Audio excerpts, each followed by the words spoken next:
Hello there, McKnox here. In this video, I'm going to show you how to do an increase, a decrease, and the all-important invisible decrease. Most often, I use the invisible decrease when making my amigurumi, my stuffed animals. It looks neater, and you don't get this bulky ridge you sometimes do with standard decreases. First things first, I'm going to teach you how to do an increase. I have a square here as an example. I'm going to chain one, turn my work. Now increases are really simple. You just do 2 stitches in the same spot. So we're going to go into that first stitch, go through both loops, yarn over and pull up, yarn over and pull through. Now do that again in the same stitch. Push our hook through, yarn over, come up, yarn over again, and pull through. And there it is. That's how you do an increase. All an increase is doing 2 stitches in the same space. That's it. There are many variations, but we'll go over all that another time. So, now we're going to go over how to do a decrease.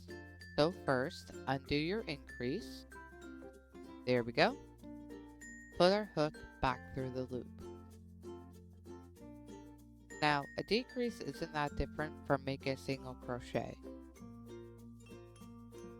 You're going to go through your first stitch, grab your yarn like normal, but this time you're not going to yarn over again.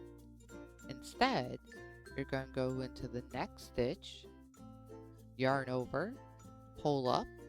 You have 3 loops on your hook. Now yarn over and pull through all 3.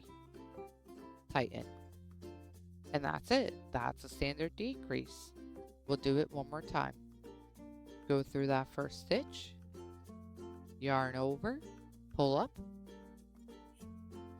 push through the second one, yarn over and pull up, 3 loops on your hook, yarn over and pull through all 3. That's how you make a standard decrease. Now we're going to undo these 2 stitches, and I'll show you how to make an invisible decrease. There are 2 ways to do an invisible decrease. Neither is much different from what we just did. It's a decrease through the front loops. The loop's facing us. You push your hook through that front loop. Make sure it's the front loop. Grab that yarn, come up. You go into that next stitch, just like when you do a standard decrease.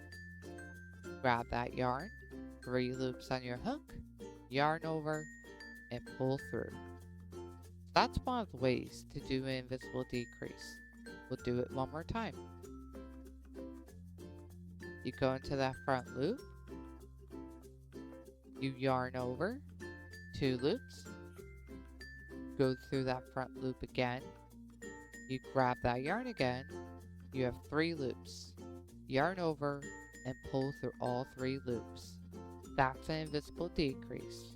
So now I'm going to show you the second way to do an invisible decrease. This is the method that I typically use when making amigurumi.